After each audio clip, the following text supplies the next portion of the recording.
And who will we put first on the hot seat? This is Antonio Contreras. And this is Nikki Cosete. Good evening. Muli, andito tayo sa ating kauna-unang episode ng programang Hot Seat. At ngayong gabi, meron tayo isang special na panauhin. Hindi na natin siya kailangan pa ng pagkahaba-habang introduction kasi kilalang kilala na siya ng lahat. Ito ay walang iba kundi Yung ating pong bagong halal na alkalde ng lungsod ng Maynila. Siya po ay walang iba kung hindi ang miracle worker, Mayor Isko Moreno. Sir. Welcome po sa ating programa. Ay, Professor, magandang gabi, Senadora. Good Magandang evening. gabi sa inyo. Ang programa po natin, Hot Seat. So, bagamat kami ay medyo nakangiti Mainit- ngayon, mainit na yung upuan nyo. painitin po namin ang iyong upuan. May mga tanong pong alam naman namin na kayang-kaya niyong sagutin. I'll do my best. Namagay ko kanina Senator Nikki Cosete na kayo ay miracle worker. Oo nga kasi nanggaling nga ako sa Divisoria. Oo. Una-una, bumisita ako sa Divisoria end of last year. We ended up riding a tricycle. Dahil hindi na makapasok yung kotse, hindi na kami masundo, at yung di pa jack ba na tricycle. Hindi na rin makapasok. Hindi niya halos makapasok. In fact, pag akyat ng maliit na tulay, tinutulak pa kami, at yung tricycle driver payat na payat. Ngayon, a few weeks ago, nagpunta rin ako doon, at tinetext ko nga kayo, di ba, na sinasabi ko na maliwanag na yung daanan, hindi na masikip, no? At siguro, malaman man lang ng tao kung paano nyo nasimulan itong ganitong programa at paano kayo nasunod ng lahat? Well, una, siguro napapanahon na rin na maibalik sa tao yung kalsada. While it is true that yung mga kababayan natin nagtitinda, mahihirap din. Pero ako kasi, ang katwiran ko, mahihirap din naman yung sumasakay sa jeep eh. 90% ng sumasakay sa jeep, mga mahihirap din. Pagod sa trabaho, 8 oras, uuwi na lang. Tapos 2 oras pa. Tapos nakakating trip pa. Biri mo, binayad nila, 8 ang biyahe po, Sam.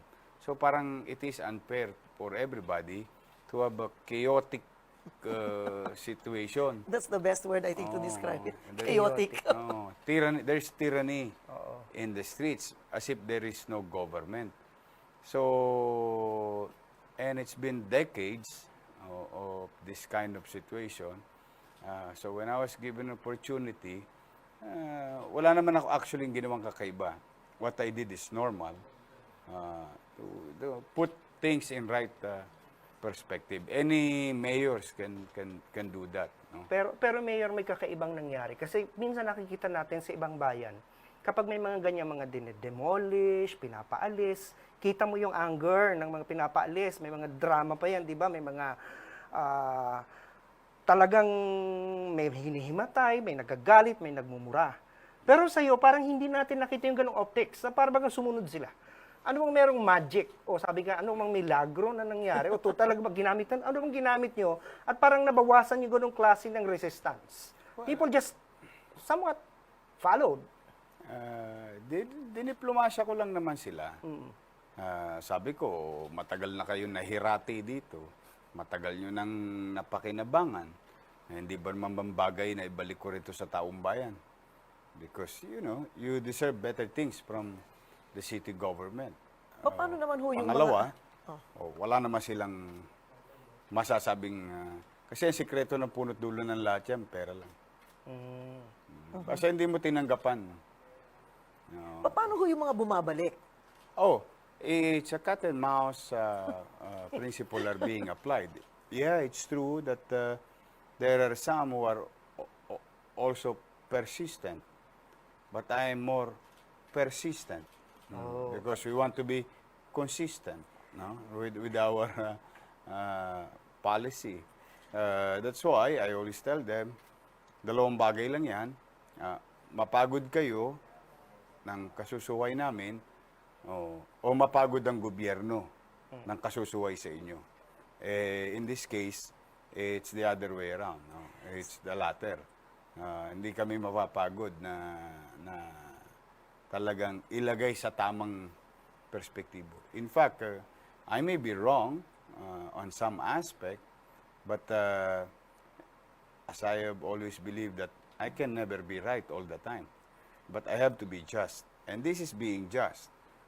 Bigay nyo ang rekto Juan Luna Binondo, Juan Luna Tondo, Soler, Blumentritt, Carriedo, Raon, Plaza Miranda, the plaza itself, to the people. Now, that is the backbone of the city. Now, bilang pagmamalasakit naman, no, binigay ko naman sa kanila yung fishbone, yung sanga-sanga. Diyan, hanggat kaya kong akapin, aakapin ko. Pero, sa taong bayan yung gitna. Sabihin, anumang aberya, pag may aberya, makadadaan pa rin ang mga vehikulong pang-emergency. And the people can still walk. No? So, yun lang, parang live and let live principle. Sabi mo kanina, the government will persist, hindi ba? Hindi kayo susuko. Kasi marami nagsasabi na baka niras kugon lang yan, baka sa simula lang yan, di ba? Baka darating na yan. Marami na nga nag-aabang kung ilang buwan, ilang taon yan mangyayari. Sinasabi niyo ba ngayon na walang ganon? May forever kay Mayor Isko. That was July 3. Opo. Today is August 11. We'll keep on counting. You can count. Marami pong nagsasabi na yung ibang mga nagtitinda, hindi naman tunay na vendors lang sila. Na sila po ay parang bunga ng ibang mga nagmeme-ari din ng tindahan na naglalagay ng mga palapag or kung ano man, talipapa. Dumating kasi yung point na organize yan. Kaya dyan, wala pang vendor na yumaman. Pero meron ng yumaman na organizer. So, through the years, talagang ang kumikita dyan, mga organizer lang. Sila lang talaga yan. Kaya, ginawa naman ng iba, na property owner, parang if you cannot beat them, join them. Ganun ang nangyari. So, inilabas din nila yung tindahan nila. So, tayo, the sauce for the gander is the sauce for the goose. We applied for everybody. Sa lahat. Walang tititigan at walang titingnan. So far. Maiba po tayo ng usapan, Mayor. Yung tungkol po sa historical building sa Metro Manila. Dahil sana manatili o magkaroon ng preservation yung pong mga napakagagandang gusali na ilang daang taon na nandyan. Nakita po natin na marami pong mga nagmeme-ari ng mga gusali na pinabayaan na rin nila yung gusali nila. So baka meron pong mga bagong insentibo ang pamahalaan. Alinsunod dun po sa inyong patakaran na babawasan ng buwis, pwede ho ba yung mga may-ari ay mabigyan ng tax break o kung ano man ang inyong programa para hindi patuloy ang pagwasak, pagsira at pagtanggal ng mga historical buildings o hindi man sila historical, kung luma sila at nandiyan pa rin sila, baka maari silang mabigyan ng panibagong buhay. Well, as far as the city is concerned, our policy is we will maintain whatever is left in the city of Manila, if there is. No? Because itong mga pamana o heritage site, this will remind our children what happened in the past. Hindi naman ako may sabi, di ba? Sabi ng mga bayani, ang hindi lumingon sa pinanggalingan ay hindi makararating sa paroroonan. So having said that, whatever is left there, the remnants of the what they did in the past will be protected in our own little way, in our time, in my watch. Magre-rehabilitate din po ba kayo ng mga historical landmarks o sites? That's what we've been doing. Okay. You go, and I challenge you, go to City Hall. The one that they did, wherein they put 160 structures just a feet away from the office of the mayor. 160 structures? Yes.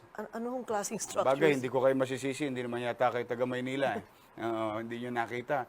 There's a path in front, just across Loton, you'll see. Yeah. There's bodega, bahay, banyo, tindahan. Yung dating DepEd, yung dating... Tsaka meron No, din the open park. At saka yung library, meron kayo doon No. sa... This is the park. Oo. A park. Literally a park. Hindi nyo lang napansin. It's a people's park. Katabi ng Metropolitan Theater. No, Doon way. sa may- Talagang ito po yung office of the mayor. Ito po City Hall. See? Nobody can nakita kami figure doon, it out. maraming- You know why? Because there's so much structures. masyadong Mga may Nakalimutan na. container doon, hindi ba? May Exactly. mga Nakalimutan na ng tao kasi natakpan na ng maraming Exactly. mga... Sabi nga hindi ni Secretary Berna, oh my God, meron palang ganito rito. Oo. Oh, because Manilans were deprived of that part. Because of some enterprising politicians or individuals who wanted have commerce in a park. Oh. Parks is heritage. Oh. And ito yung, naalala nyo yung, Gat Andres Bonifacio Shrine? Opo. O yun ang Taytay Island ng Maynila. So when I was being interviewed, Manila is full of shit. It's not metaphor, it's literal. Kasi yun ang pinakamalaking kubeta, Senadora. Maawa ka naman. Ewan ko ba, pagka malas-malas ni Andres Bonifacio, pag siya may estatwa, it's either illegal terminal, which is in Loton, tapat ng post office, o ngayong Dambana, yung shrine dito sa tabi ng City Hall, Taytay Island. I cannot take these things. That's why, although I step on it, sinuwerte ako ng konti, napakan ko yung ginto, we clean it up, put vegetation, destroyed everything. Senadora, literal. Now, there is an old, new park in City Hall. Now, we'll continue to develop it, put simple lighting. Very simple, nothing extravagant. Anong plano niyo po sa Arroceros Forest Park? It will be maintained. It will be bigger. We will not sell it the way it was planned before. Pwede ba That's ibenta the- yung park? Well, alam mo, Pwede ba ibenta yung park? hindi ko alam kung may mga tao sa gobyerno na masyadong maabilidad. No? But as far as we're concerned, as long as I'm here, we are not going to sell Arroceros Park. In fact, it will be made bigger and protected in Ano pong coming magiging- months. Ano pong magiging policy ninyo tungkol sa mga buildings na itatayo na nagiging eyesore? Kunyari yung naging controversial na condominium dito na Sa yung likod statwa ng- ng sa likod ng Rizal Monument. medyo naging photobomber. Ano Well, ang magiging as policy? far ninyo? as development is concerned, they are all welcome. I don't mind. Eyesore is just pleases your eyes. But as long as they are not violating any zoning, any historical landmark, or violation of any laws. Because I will not halt any progress, except not at the expense of our heritage. That's two different matter. Kasi any John Does and Mary would say, oh, that's photo bomber. Oh, that's your perception. Di ba? But if that NCCA, NHI said so, it cannot be allowed, then we will work with the national agency in protecting our heritage. Nabanggit nyo rin kanina yung tungkol sa ilaw. Dahil maraming lugar sa buong mundo, gusto nating bumisita doon sa mga lungsod na yon dahil maliwanag, parang ang pakiramdam mo, safe ka lumakad kung gabi. At ang Maynila ay napakaraming mga distrito.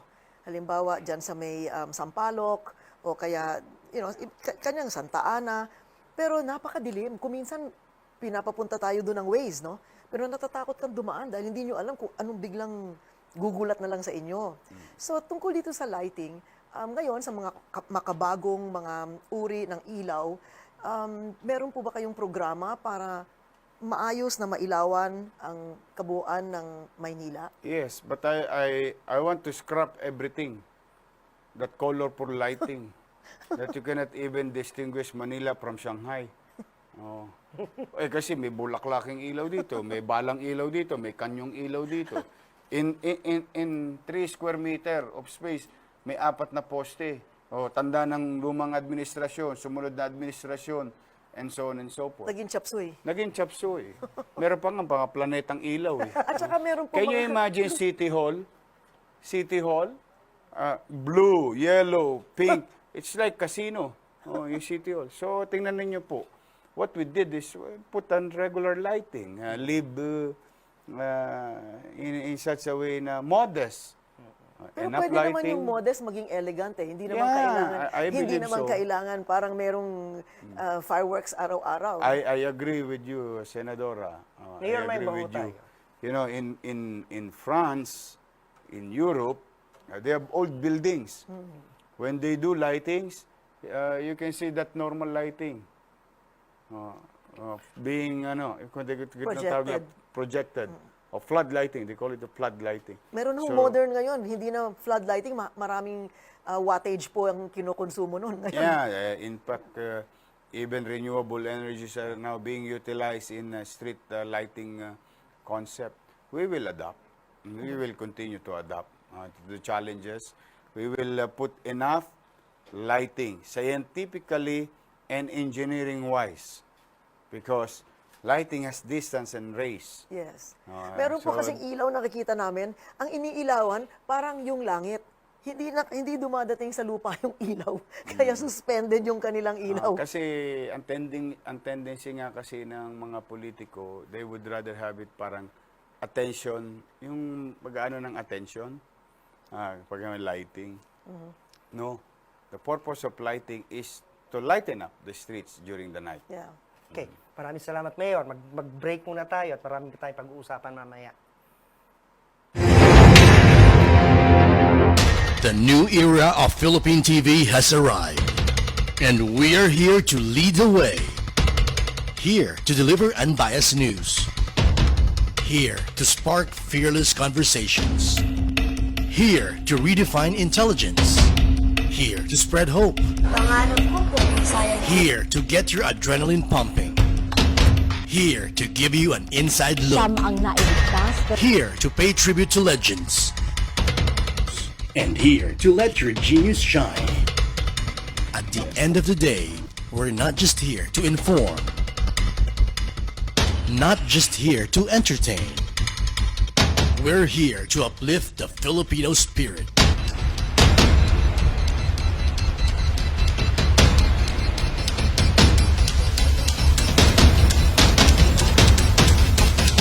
The Manila Times TV. Aspirational. Inspirational. Balikan po natin ang ating pinag-uusapan kasama ni Mayor Isko Moreno. At wala pong diskusyon tungkol sa bagong alkalde na pumapalit sa dating alkalde kung hindi natin pag-uusapan ng pera. Tanungin natin po kay Mayor Isko kung ano naman yung status ng finances ng Maynila. Dahil ang gaganda ng mga programa niya, pero paano niya gagawin at bubuhayin itong mga programang to kung yung gagamitin naman niyang resource ay kulang. Well, I'm operating with an old budget. No? One, meron pa bang masama sa said? Wala. Mas masama sa said. Mas masama. Ayun ang nangyari Below sa... said. So, wala. Talagang whatever is left, there are some politicians would say, "Oh, iniwan ko ganitong bilyon." Tama naman, no? Mukhang okay. Pero hindi na alam, for example, let's just say iniwan mo 2 billion and the city will operate under PS alone, would operate about 340 million a month. And you have 6 months, that's about 2 billion plus. So you are only operating based on pasweldo lang. So wala kang magagawa. So it seems yung bagay na hindi nila magastos, hindi nila nagastos. Because PS, you cannot reappropriate or redirect that under the law. And ironically, ayoko naman maging malisyoso, from May 14 to June 28, which is the last day of office of the previous administration, they spent 2.9 billion in 1 month. Saan Saan po ginastos yung napunta yun? 2.9 billion? Commercial contracts. So, nag-enter sila into commercial contracts. Paying commercial contracts. Ano po And yung yet we commercial cannot- contracts? Commercial contracts, yan yung mga supplies, Supplies. ang mga infrastructure contracts, ganyan. They keep on paying those. And yet, our employees, JOs, that they hired, Job orders. job orders that they hired, for 5 months, hindi sumisweldo. In fact, naawa naman ako, modesty aside, pinasweldo ko nga nung isang araw. Pero Mayor, So, talagang literally, virtually, cashless ang city. That's why when we approve those ordinances based on our social amelioration program, I made a commitment to the people of Manila that if I can do it January 1 with the fresh funds, yung bagong papasok. Pero sinabi nyo na babawasan nyo po yung buwis ng mga Yes. taga-Maynila. So saan, Yes. ano magiging source ng income ninyo para mabawi kung ano man? Abilidad.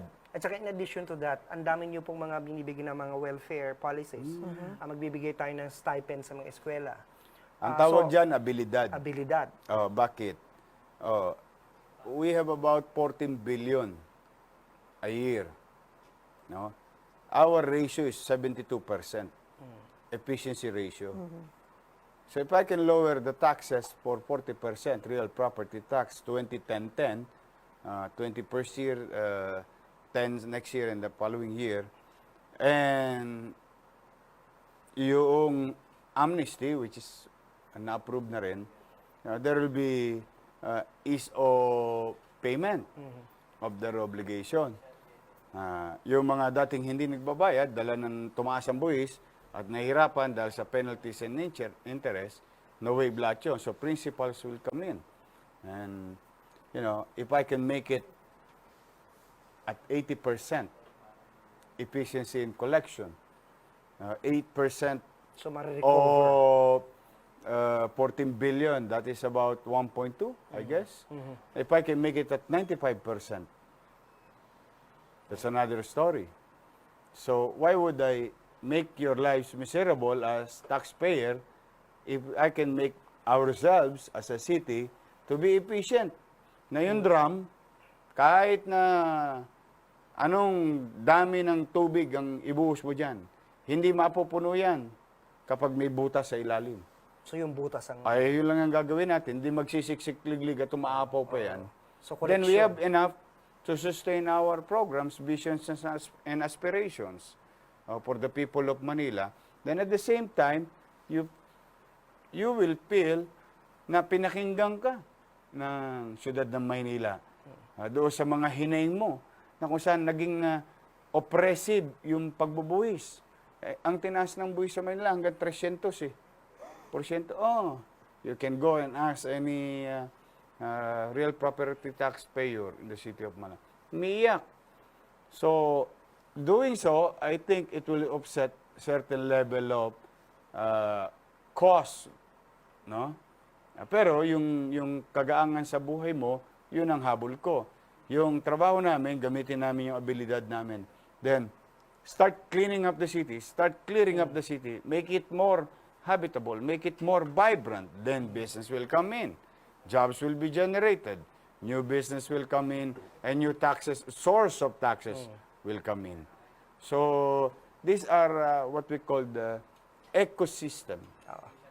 The entire ecosystem. So, ang sikreto, efficient tax collection, pababain, pero damihan ang benefits. Yes.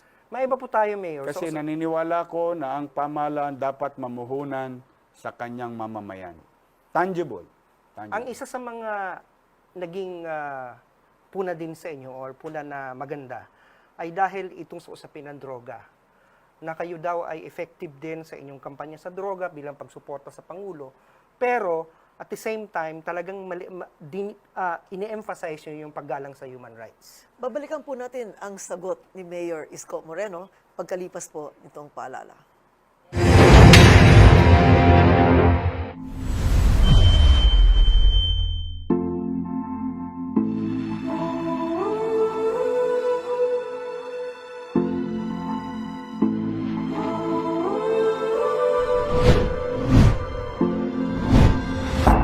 Power poisons the heart and changes it from within.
So balik po tayo doon sa usapin ng droga. Kasi yun nga po daw, kayo po ay very effective yung strategy nyo na ito ay masugpo, nakakahuli kayo ng mga posers, pero at the same time, ay andun yung paggalang sa human rights. So, nababalanse.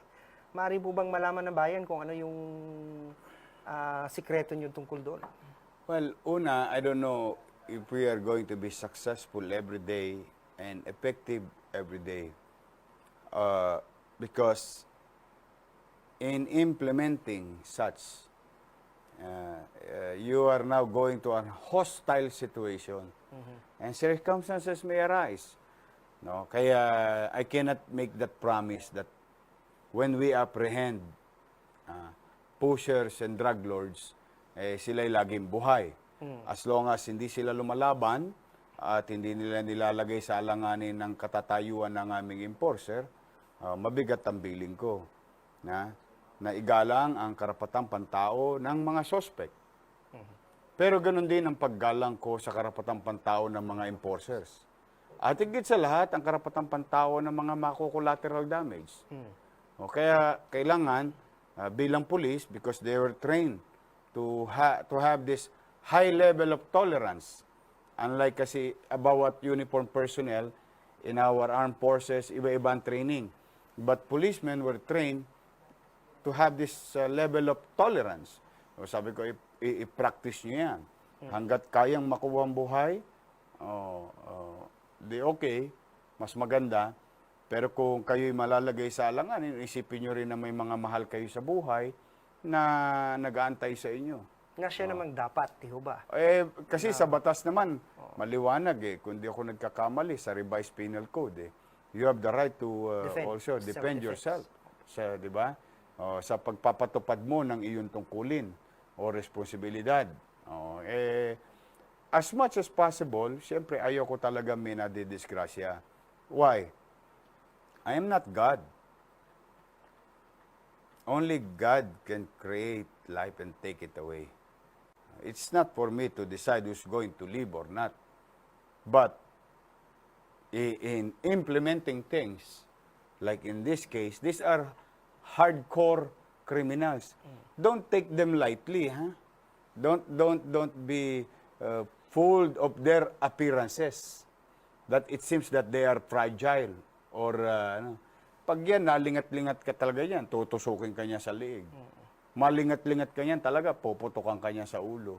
So, it seems that they are parang kawawa. No, you're fooling yourself. Iba ang laban sa kalye. But be that as it may, yung pa rin ang ipinaunawa ko sa ating mga kapulisyan. Maraming salamat kay General Danao at mga pulis niya. So far, the ratio that we are getting, mukha namang papasa. Meron nung nagkapuna na, bagamat sinabi nyo na igalang ang karapatang Karapatang pantao, pantao. pero andun pa rin tayo sa mode na yung mga suspects, dinidisplay pa rin daw. Pinapakita pa rin daw sa telebisyon. So parang nagtatanong ho sila, hindi ho ba paglabag din daw yun sa karapatang pantao nitong mga suspects? Dahil nakakahiya. Oo, kasi hindi pa naman daw sila Convicted. Sila ay presumed innocent pa daw ho. Tama naman. One, hindi ba mas nakakahiya yung ginagawa nila pagbebenta ng droga? Hindi ba mas nakakahiya sa kapitbahay mo? O sa iyo man lamang na nadadamay ang pamilya mo sa mga ginagawa ng mga tolongges na to? Which is which? Pangalawa, di ba kayo sa media na meron naman kayong tinatawag na editing? Why don't you cover their faces? Lalagyan ng blurred. It's the technology nowadays has the power, the tool to do that. Ako personally, ayokong nagbubuhat ng bangko. As much as possible, gusto ko nakatalikod. Nakatalikod na, may cover pa. Pero, anong point na yun ay pinakikita sa tao? Kasi gusto namin i-send yung message that there is one body. Itong mga tolongges na to are suspected drug dealers na sila ay nakalawit ng gobyerno to erase animosities and different impression, buhay sila. Merong nangangamatay Dahil siguro talagang hindi na maiwasan, sumalangit nawa ang kaluluwa nila. Pero ito, buhay. At maiparamdam sa taong bayan, ay, totoo pala. Seryoso pala ang gobyerno talaga. Seryoso pala si Pangulong Duterte, seryoso pala ang mga local government unit, seryoso pala ba? Ito sila lahat. Yun yung point na gusto naming iparating. Pangatlo, it's one way of saying, umalis na kayo sa Maynila. Seryoso kami. Two things. Tigil nyo yung illegal drug activities because we will not tolerate it. Two, kung hindi nyo matigil, alis kayo ng Maynila kasi ito yung mangyayari sa inyo. So this is what you call diplomacy. Hindi diplomacy, sorry. Diplomasya. Kasi that's different. Sending a message loud and clear. Na dinidiplomasya pa namin kayo. Ito pa, usapang kali lang. Parang dinidiplomasya pa namin kayo. But we will not stop. Don't get us wrong. At saka, Kakalawitin namin kayo. tsaka tama naman yung sinabi nyo na kahit i-present nyo, nasa media na yung dapat i-blur ng Sinong mga ihaharap nila. nila? Yan ang hindi, yan ang sigurong magandang tawagan ng pansin ng media na kahit Meron naman, din kayong partisipasyon. dapat yung pagpoprotekta sa karapatang pantao ng mga suspects, dapat sila din mismo. Hindi mo lang siya tinatanong. Dapat ginagawa mo rin siya. Exactly. Bilang media. Kumbaga, kanya-kanya rin naman tayong partisipasyon sa bagay na ito. But, more than anything else, I have no remorse with these people. Destroying the lives, families, no? But it is not for me to say that they are guilty or not. Yeah. It is up to the court.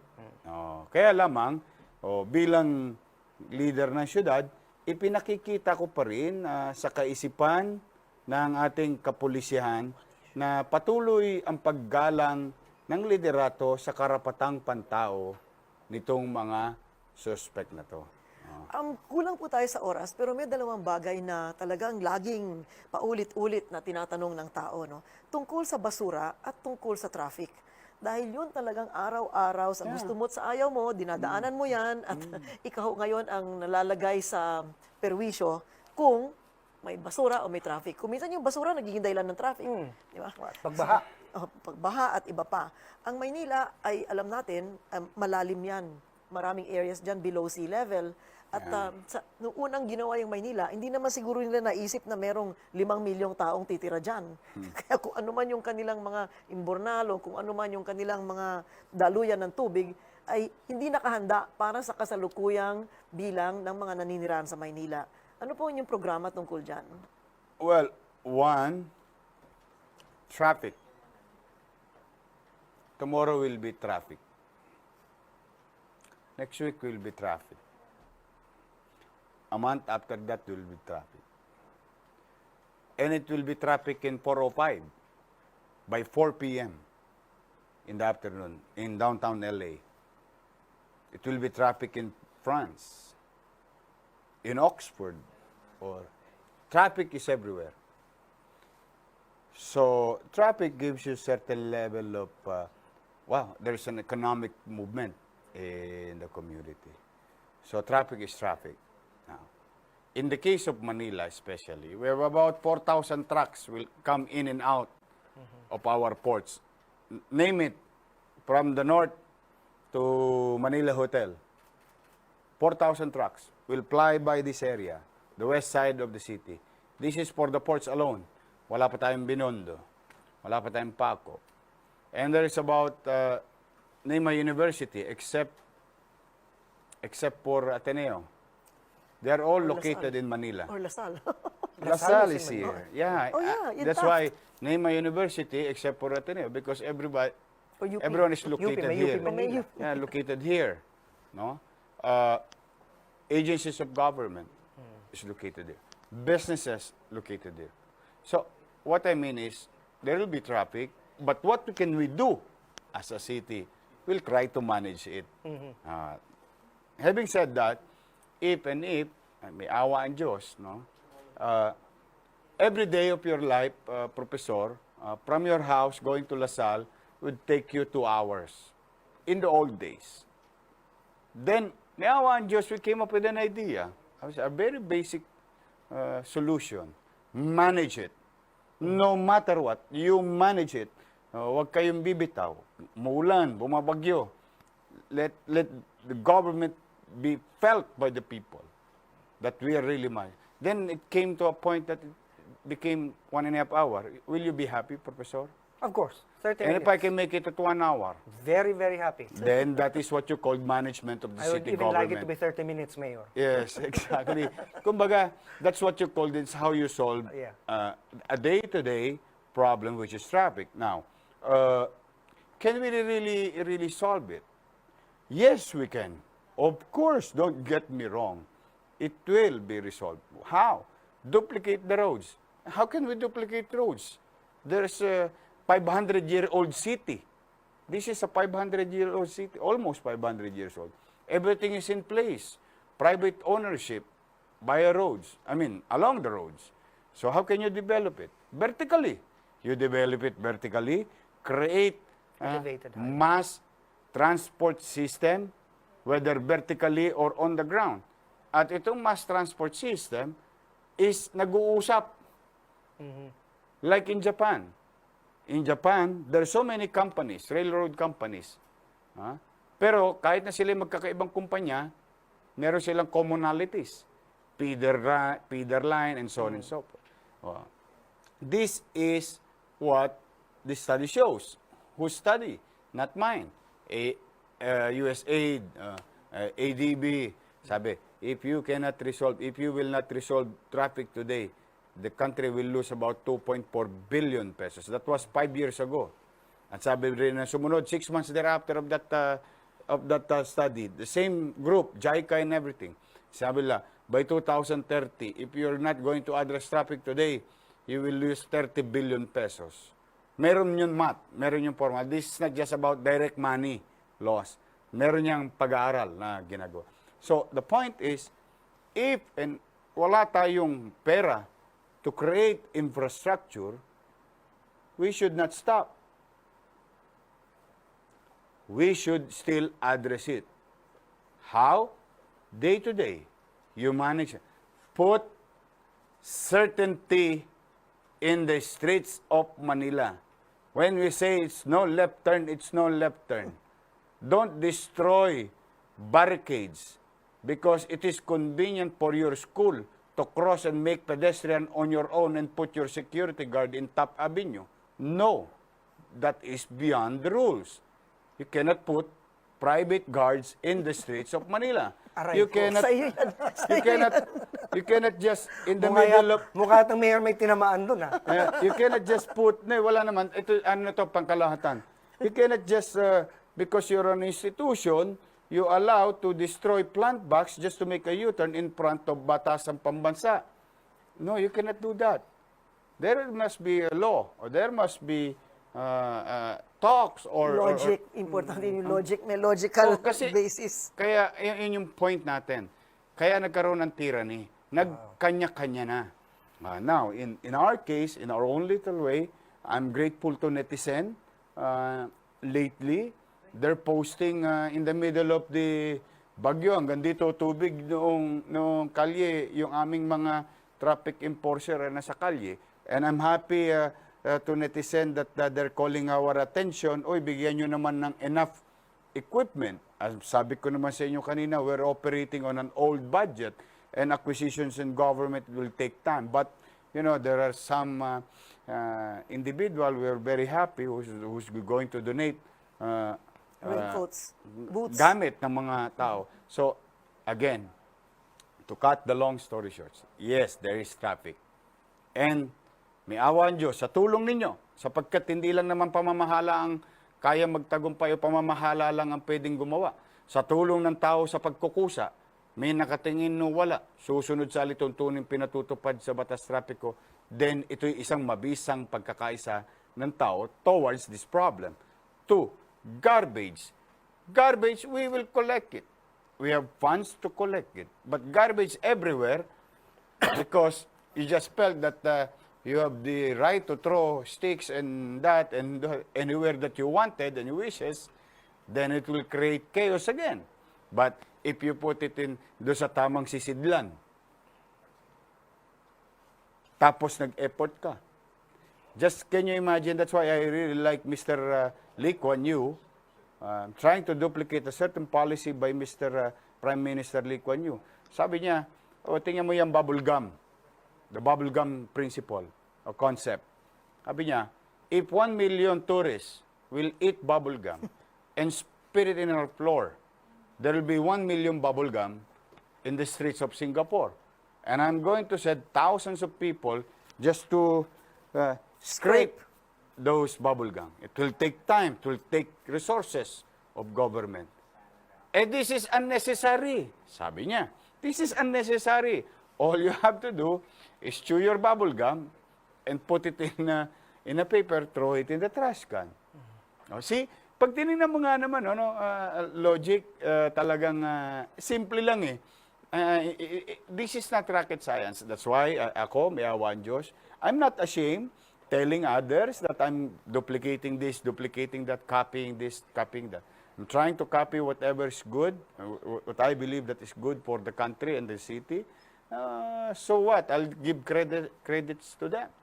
What Mukhang matter kulang. most, No, the other- talagang importante, maisaayos muli ang lungsod ng Maynila. The other thing is, ang Maynila kasi parang magnet yan. Ibang tao nakatira sa Bulacan o Cavite o Laguna, dito nagtatrabaho sa Maynila o dito sila may negosyo. Nakita niyo po sa may release ng And I want them to feel safe when they're inside Manila. Yeah, pero- You, professor, I want you to go to school, feel comfortable and with this vibrancy in your mind. Inalis nyo na nga po yung mga bar doon malapit sa Lasal. Paano? Hindi ko naman inalis. Winidraw ko lang Dahil yung lisensya sa pagbebenta ng alak. Alak.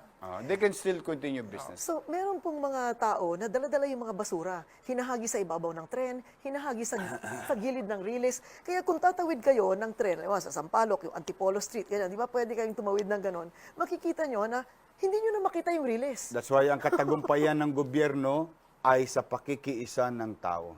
On that note, Mayor, mukhang ang haba pa ng pwede natin pagkwentuhan ng kahit magdamag, pero tayo po ay wala ng oras. Maraming salamat po, Mayor, sa pagpapaunlak Professor, niyo sa maraming amin. salamat, Senadora. Maraming salamat sa alam mo, Manila Times. Oo nga, sa dapat staff sana- and crew, maraming salamat sa Dapat inyo. sana ilalagay namin kayo sa hot seat eh. Talagang ayun pala, napakadaling ng sagot mo. Parang, kaya sigurado akong suportado kayo ng inyong mga constituents. Dahil parang napakagaan, ano? May awa ang Diyos kasi ako naman wala naman akong masamang intention. You know, being a mayor is good enough for me. When you go back and look at me who I am before. So the least thing that I can do is really perform. Because wala naman galing naman ako sa alaws eh. Kaya sanay ako ng walaan eh. What I want is, sabi ni Einstein, if I can share it to you, it's matter of principle that I adopt. Sabi ni Einstein, don't expect different results will come to you tomorrow if what you did today is the same as yesterday. Kailangan siguro ito ng part 2, Senator, ano? Sigurado, wag ko kayong madadala sa amin. Oo, Hindi anytime madadala, po. may part 2 pa Anyayahan tayo. po namin. Dami pa natin dapat pag-usapan. Anyayahan po namin kayo Dahil muli. siya ang mayor ng Manila at ang ating programa. Nandito sa ang kalagitnaan setting. ng Manila. Awan, Diyos. So maraming salamat po, Mayor. Thank you. Sa uli Salamat po, po, Mayor. Huwag kayo Thank you madadala po, sa amin. Senadora. Thank you. Magandang gabi po. Bye. Oh, thank you. Okay, thank you, ma'am. Thank you, maraming salamat. Thank Mayor. you. Thank you, sir. Thank you. Maraming salamat at magkita-kita po ulit tayo next week. Ito po si Antonio P. Contreras. At ito naman po si Nikki Coseteng. Magandang gabi po.